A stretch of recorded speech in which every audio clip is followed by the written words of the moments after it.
and from 14th to 16th century.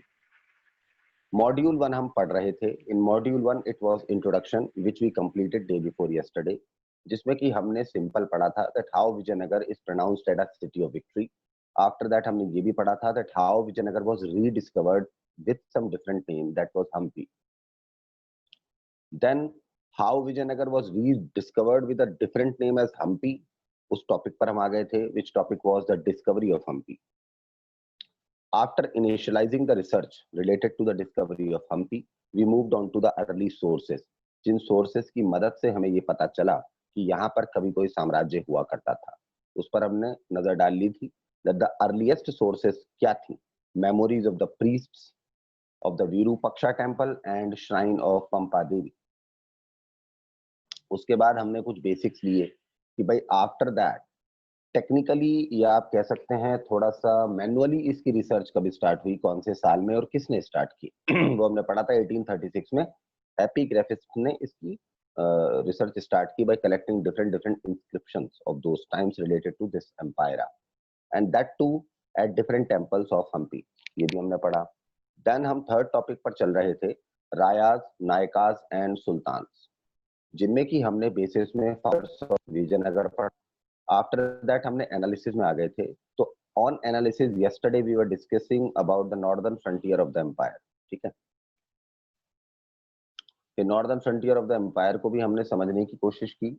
और northern frontier of the empire में हमने ये देखा कि किनको हम रायाज कहते थे. विजयनगर के रूलर्स को हम रायाज कहते थे, जो कि आई थिंक खुद अपने सीनियर रूलर्स से काफी इंस्पायर्ड थे. And their senior rulers used to reside in I think they were of Chola dynasty, और I think they were of first of Chola dynasty, second of I think कह सकते हैं कि होयसालाज इन कर्नाटका. ठीक है, एग्जाम्पल हम ये भी कह सकते हैं कि रायाज की जो टेक्निक थी specially in construction and building of temples बहुत इंपॉर्टेंट थी. तो I think according to that हम कह सकते हैं, हमने दो एग्जाम्पल भी लिए थे. First was the Brihadeshwara temple of Thanjavur. Thanjavur उस वक्त कहा जाता था, not today it is being pronounced as Tanjavur या Tanjore. Second example to the Chennakeshava temple at Belur. Belur को तो जैसे उस वक्त बेलूर बुलाया जाता था, आज भी बेलूर ही बुलाया जाता है. नाउ उसमें हम सेक्शन ए पे आ गए. भाई हमने खत्म कर लिया था yesterday, I think we completed it. Now today we will start the sectionized study of the रायाज. ठीक है, रायाज में सबसे पहले हम पढ़ेंगे किंग्स के बारे में और ट्रेडर्स के बारे में. किंग्स मतलब सिंपल राजा महाराजा, और ट्रेडर्स मतलब व्यापारी. First important point is note, import of forces from Arabia and Central Asia was an important requirement for rival kingdoms as they depended upon an efficient cavalry for the warfare at times. आपको ये अच्छी तरह पता है that mainly three kingdoms were in competition, in which one of them was Vijayanagar, second one was Odisha, and third one was Sultans. Understood? तो आप सकते हैं ये तीनों किंगडम्स आपस में कॉम्पिटिशन में रहते थे, जिसकी वजह से इन तीनों के बीच में कभी भी वॉरफेयर की सिचुएशन खड़ी हो जाती थी. अब वो ये युद्ध कोई बड़ा और कोई छोटा नहीं होता है, सिचुएशन बननी जरूरी होती है. And situation of warfare at times यहाँ पर क्रिएट हो जाती थी, जिसकी वजह से all the three kingdoms were also in a competition to obtain greater and more efficient cavalry as compared to each other. ठीक है ना. तो सबको एक दूसरे से बेहतर फौज चाहिए थी, सबको एक दूसरे से बहादुर सिपाही चाहिए थे, सबको एक दूसरे से बहादुर सिपाहियों के साथ साथ बेहतरीन असला चाहिए था, बेस्ट ऑफ द आर्म्स चाहिए थे. ठीक है. And I think for that they used to depend upon the Arabic countries and the Central Asian countries, because this be a very clear fact, I think your question that I think हमारे देश में घोड़े पैदा हुए, हमारे देश के अंदर घोड़ों को इंपोर्ट जाता था. तो horses are not a breed. Okay. You can say that कि सर horses कहाँ से import किए जाते थे? तो horses import किए जाते थे from Arabic countries and from Central Asian countries. Okay. Arabian countries में आप अच्छा जानते हैं that the most important Persian, Persia भी अरेबिक में एक तरह से आता है. ठीक है, we can count it upon, but especially if we are telling as Arabic countries, तो अरेबिक में तो फिर वो वही वाली गल्फ कंट्रीज थी, in which Arabian countries and Central Asian countries थी, जहां से घोड़े इंपोर्ट किए जाते थे, और ये राइवल किंगडम्स आपस में एक दूसरे से बचने और लड़ने के लिए उन घोड़ों को इंपोर्ट करते थे. Because to relieve from the competition और to fight upon the competition with each other, एक दूसरे से कंपटीशन को फाइट करने की भाई को चाहिए. और मजबूत कैवलरी चाहिए, तो उस मजबूत कैवलरी को train करने के लिए सब ये करते थे। Second point, therefore the above trade was initially controlled by the Arab traders. तो अब आप सोच रहे हैं कि इनिशियल अगर हम देखें, ध्यान से सुनिए बात को, देखिए तो आपके देश के अंदर मैंने आई थिंक आपको सूफी ट्रेडिशंस भी जब समझाया था, तो in that also I try to make you understand कि हमारे देश के अंदर तो इन सभी ट्रेडिशंस की कोई जगह ही नहीं थी। जगह तो तब बनी ना जब वो लोग यहाँ आए, उन ट्रेडिशंस को फॉलो करने वाले लोग यहाँ पर आए, और वो लोग यहाँ पर कब आए? जब आपने उनको आने दिया। और वो कैसे आए? कैसे भी आए, चाहे कैवलरी यूज करके आए, चाहे आपको हरा के आए, चाहे आपको पटा के आए, कैसे भी आए, but they entered into your territory and after that they junkified their effects, and on those with those effects I think our culture became blend of many things. तो वही चीज यहाँ पे आती है भाई, जब शुरुआत में आप अच्छी तरह जानते हैं कि अपनी लड़ाई को बनाए रखने के लिए, अपने मेंटेन करने के लिए, अपने के बॉर्डर इश्यूज को मेंटेन करने के लिए, एफिशिएंट कैवलरी की डिमांड को पूरा करने के लिए जो वॉरफेयर एट टाइम स्टेशन में खड़ी हो जाती है, आप घोड़े ले रहे हैं, किन से रहे हैं? अरेबिक कंट्री से ले रहे हैं या सेंट्रल एशियन कंट्री से ले रहे हैं? तो इनिशियल आप कह सकते हो, initially it was very much clear the above trade was initially controlled by the Arab traders. इसलिए घोड़ों का जो व्यापार था, ये बेसिकली कंट्रोल के हाथ में था, इसका अरब ट्रेडर्स के हाथ में। तो एक तरफ से हम ये भी कह सकते हैं दैट अरेबिक ट्रेडर्स की सारे जितने भी हमारे देश के अंदर ये किंगडम्स थे, विजयनगर, बीजापुर, सुल्तान्स वाला और उड़ीसा वाले, सारे किंगडम्स एक तरीके से अरब ट्रेडर प्रेशर में भी कह सकते हैं। अब आप समझिए, that's why we can say that Arab traders initially controlling the above trade, because Arab traders पर डिपेंड थे kingdoms for the import of horse, यानी कि हॉर्स ट्रेडिंग के लिए। Second point, Kudirai Chettis, horse merchants, local merchants of the Vijayanagara empire also participated in this exchange process. That की ऐसा तो होता नहीं कि किसी के अंदर बाहर के देश से व्यापारी आए या मर्चेंट आए या टर आए और हमारे देश के ना कि मर्चेंट को नियम बना, हमारे देश के अंदर व्यापार को या ट्रेड को अपने में ले ले, या ट्रेड को कंट्रोल करने का पावर हाथ किसी देश की है। तो I will say to you, yes you are okay, आप अपनी बात पर सही हैं एक हद तक। तो फिर आप कहोगे अगर सर हम अपनी बात पर सही हैं किसी हद तक, तो हमें भी ये पता चलना चाहिए, हमें भी आप ये बताइए कि वो कौन लोग थे, किन लोगों को, किन लोगों की मदद से अरब ट्रेडर्स अपनी ट्रेडिंग को बढ़ावा देते थे। तो I think there many of the local minds also these territories. Vijayanagar empire की हम बात करेंगे, बात औरों की हमें करनी नहीं है, बिकॉज नॉट डिस्कसिंग अबाउट अभी। एक तो हम बात कर रायाज की, रायाज विजयनगर रूलर्स हुआ करते थे, तो उनसे रिलेट अगर हम करके करें तो क्या विजयनगर में कोई लोकल मर्चेंट्स थे जो अरब ट्रेडर्स को हेल्प करते थे उनकी हॉर्स से थ्रू चेंजिंग प्रोसेस अपनी कमीशन बनाने का काम करते थे? Yes, like example we can take of a Kudirachettis horse traders थे, ये अपनी कम्युनिटी, इनकी ग्रुप था जो विजयनगर के लोकल मर्चेंट्स थे, ठीक है। विजयनगर एम्पायर के local merchant, they used to participate in this horse trading exchange process, being executed by the trader. ये ट्रेडर विजयनगर रूलर्स रायास के बीच के मीडिएटर्स खुदिराय चेटीज थे। घोड़े वहां से लाना और वहां से लाकर एक ट्रेडिंग आना, और ट्रेडिंग करने के बाद उन घोड़ों को रायास को देना, और घोड़ों को रायास को देने के बाद पूरी लेन देन की प्रक्रिया यानी कि ट्रांजैक्शन के प्रोसेस को कंप्लीट करना और करवाना, ये खुदिराय चेटीज का वर्क होता था। अंडरस्टूड?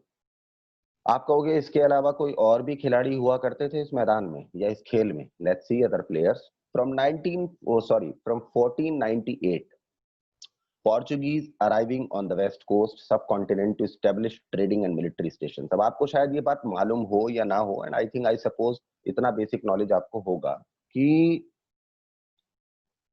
आपके देश के अंदर सबसे पहली यूरोपियन ताकत जो प्रवेश हुई थी, the first European power who entered into your country or who entered into the borders of your country territory या territories के अंदर आई, वो ना ब्रिटेन थी ना फ्रांस थी, दैट वाज पुर्तगाल। हिंदी में जिसको हम पुर्तगाल कहते हैं, इंग्लिश में हम उसको पोर्चुगीज कह सकते हैं। तो 1498 से पोर्चुगीज हमारे देश की समुद्री सीमा से हमारे देश में एंटर करना स्टार्ट कर चुके थे। अब आप कहोगे हमारा देश कहोगे या सब कॉन्टिनेंट कहोगे? तो मैं सब कॉन्टिनेंट कहूंगा, because at that point of time India was सब कॉन्टिनेंट। और आप कहोगे सर अगर आज के इंडिया के हिसाब से वो आज के इंडिया के ही वेस्टर्न कोस्ट से एंटर करे हो तो उसको बोलने में क्या प्रॉब्लम है? तो मैं आपको कहूंगा प्रॉब्लम कुछ नहीं, but at that point of time Indian subcontinent बोलना इसलिए भी ज्यादा बेहतर होगा क्योंकि अगर उस वक्त के वेस्टर्न कोस्ट की आप बात करेंगे then that was different from today's western coast boundaries of India. और वेस्ट कोस्ट आप जानते हैं, वेस्ट कोस्ट इधर की तरफ, यानी कि आप मैप मेरे हिसाब से अगर मैं बैठा हूँ मेरे तरफ से मैप आप लेते हैं ऐसे, और मैं मुझे दिख रहा है कि भाई ये नॉर्थ है ये साउथ है, ठीक है, और ये ईस्ट है ये वेस्ट है, तो आई थिंक वेस्ट किधर हुआ, इधर हुआ, तो वेस्टर्न कोस्ट भी किधर आएगा, इधर आएगा। तो वेस्टर्न कोस्ट से ही पुर्तगाली हमारे भारत में घुसे, ठीक है। पर्पस क्या था, सिंपल, पहला पर्पस वही था जो अरेबिक ट्रेडर्स का था, ट्रेडिंग करना, ठीक है। सेकंड पर्पस क्या था, अपने मिलिट्री बेस स्थापित था, मिलिट्री स्टेट को स्टैब्लिश कर देना, यानी कि अब आप सोच सकते हैं नजर कितनी दूर की थी, ये ट्रेडिंग तो करनी ही थी, बाकी मिलिटरिकली भी टेरिटोरियल एक्सपेंशन में पुर्तगालियों की नजर थी, समझ रहे हो, बिकॉज आई थिंक उनको लंबी लंबी रेस का घोड़ा बनना था, they were to establish their trade for a long long period of time. Result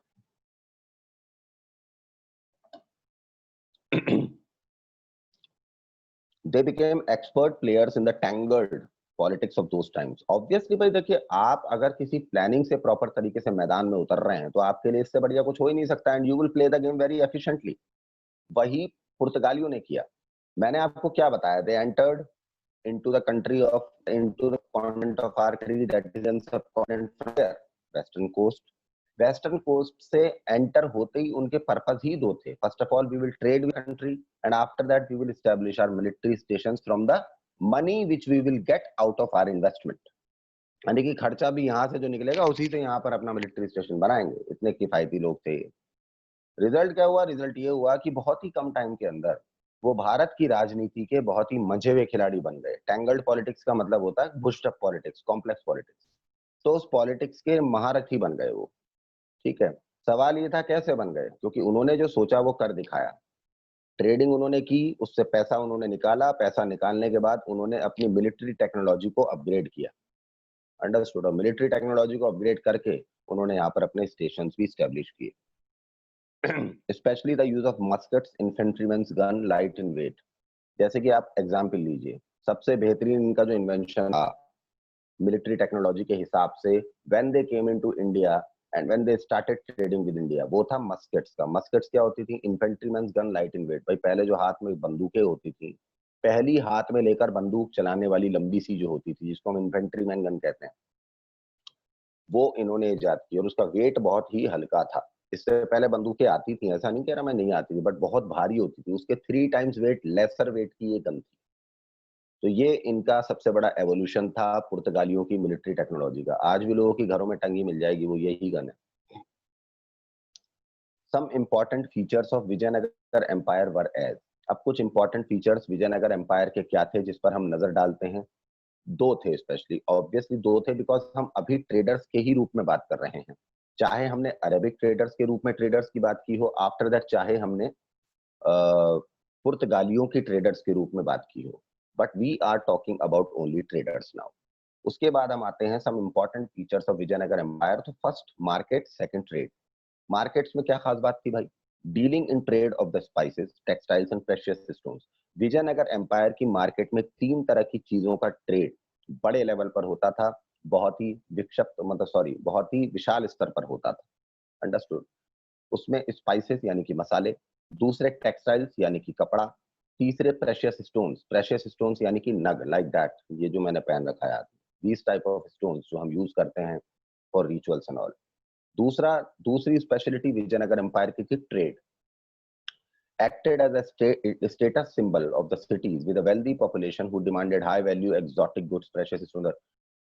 trade उस वक्त एक मार्क बन चुका था कि जिस सिटी से ज्यादा ट्रेड होता है या जिस सिटी से ज्यादा चीजों का ट्रेड होता है, वो सिटी एक बहुत ही मतलब उस सिटी का स्टेटस सिंबल अलग मान लिया जाता था, या ये मान लिया जाता था, सिंपल वर्ड्स में कहूं, कि इस सिटी की जो पॉपुलेशन है वो काफी वेल्दियर है, और इसीलिए यहाँ की पॉपुलेशन एग्जॉटिक गुड्स की डिमांड करती है, और एग्जॉटिक गुड्स की डिमांड को यहाँ पर पूरा करने के लिए उन सारी चीजों का ट्रेड भी यहाँ पर इसीलिए ज्यादा होता है।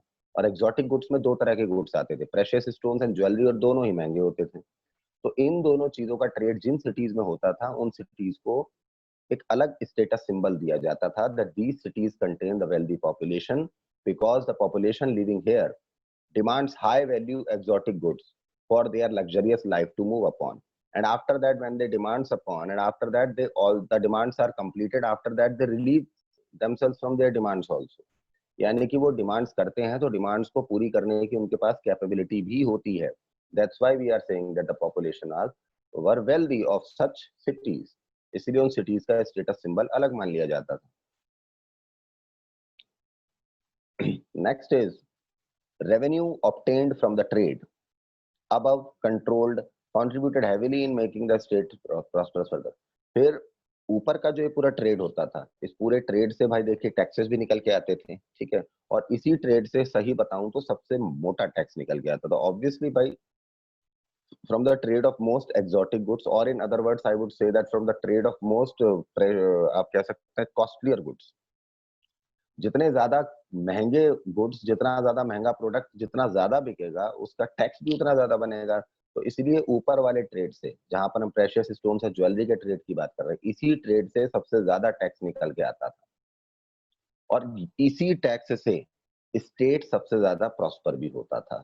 यानी कि द रेवेन्यू कलेक्टेड और obtained from the trade off above highly costlier और लग्जरियस और exotic goods like precious stones and jewellery, high revenue used to be obtained, and that high revenue in very high amounts used to contribute heavily in a large amount in making the state prosperous further. Understood? Now coming on to second point, that is apogee and decline of the empire. अब देखिए वही वाली बात है, हर चीज का शुरुआत होती है तो उस चीज की एक अंत भी कभी ना कभी होता ही है. ये दुनिया का नियम है, एक साइकिल है. तो यहाँ पर हम यही देखेंगे, पूरा का पूरा एपोजी मतलब पूरा का पूरा मैकेनिज्म पढ़ेंगे इस एम्पायर का, विजयनगर का यानी कि रायास का. एंड आफ्टर दैट हम देखेंगे इनका डिक्लाइन हुआ तो कैसे हुआ. आज तो हम एक ही पॉइंट पढ़ पाएंगे, लेगेसी. भाई इस एम्पायर की लेगेसी पर हम रोशनी डालेंगे. First is legacy of the empire. What is legacy of the empire? तो इसकी लेगेसी पर अगर हम नजर डालें तो वो लेगेसी ये है. First point, in the politics Clements were from both ruling lineage and military commanders respectively.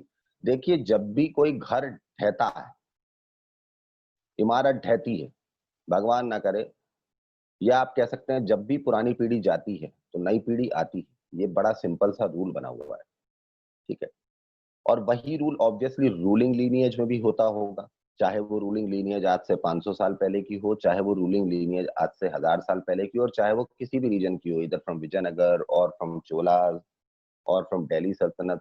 कुछ कॉन्सेप्ट्स लगभग लगभग दुनिया में सेम ही होते हैं, ठीक है. तो उसी पर बात कर लेते हैं. इस एम्पायर की अगर लेगेसी पर हम बात करें तो यहाँ की राजनीति में या इस साम्राज्य या इस एम्पायर से जुड़ी राजनीति में दो तरह के लोग क्लेम कर रहे थे थ्रोन को, या दो तरह के लोग थे जो क्लेम कर रहे थे साम्राज्य की कुर्सी को, किंगडम को. एक वो जो आई थिंक उसी लीनियज से बिलोंग करते थे जो लीनियज अब तक वहां पर रूल करती आई थी, जिसको हम इंग्लिश में एक सिंपल टर्म में यूज कर सकते हैं, रूलिंग लीनियज.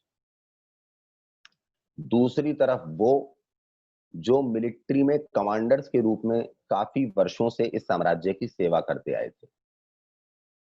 वो भी अपना हक जता रहे थे that we also need our claim to be completed, and that is not नाजायज, दैट इज जायज. उनका कहना था कि बहुत ही वो वाइबल क्लेम है, नॉन वाइबल क्लेम नहीं है, बहुत वाइबल क्लेम है. अब आप मुझसे ये पूछ सकते हैं सर मिलिट्री कमांडर्स की इतनी बिसात कैसे हो गई कि वो अपना क्लेम करने लग गए थ्रोन पर, और क्लेम करने के बाद ये भी इतना बोलने लग गए कि हमारा क्लेम वायबल भी है. तो इसका मतलब सर क्या समझे हम? तो इसका मतलब कुछ मत समझो. A simple meaning to be calculated out is that कि हो सकता है भाई वहां के रूलर्स ने वहां के मिलिट्री कमांडर्स को काफी फ्रीडम दी, या काफी ऐसे अधिकार दिए हों जो मिलिट्री कमांडर्स ने यूज किए हों, और यूज करने के बाद उनकी वजह से विजयनगर एम्पायर प्रॉस्पर हुआ हो, इनेबल हुआ हो, एनहांस हुआ हो, जिसके बाद उनको कॉन्फिडेंस आ गया हो that we can be rulers also sometime. तो होता है. तो this is the thing for today which is being completed. कल हम पढ़ेंगे, शुरुआत करेंगे कल हम पढ़ने की, मतलब